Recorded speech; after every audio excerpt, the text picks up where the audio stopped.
Aleksandr Makedonskiy nega bosib kelgan? Sababini bilasizmi? Bilasizmi? Dunyoni zabt etmoqchi bo'ldi. Yo'q. Men sizga aytaman sababini. Aristotel degan ustozi bo'lgan u. Arastu deyiladi. Aristotel aytganki, mana shu yerda bir varvarlar yashaydi. Shu varvar degan xalq.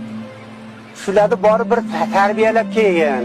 Agar tarbiyalab kelmasang, yaqinda kelib bizni shashlik qilib yeydi degan. O'sha gapi bilan kelgan Aleksandr Makedonskiy. Bizni tarbiyalagani kelgan. O'zi shashlik bo'lishiga sal qolib qochib ketgan ekan. Ko'rdingizmi? O'sha varvardan nimani kutasiz? Johil.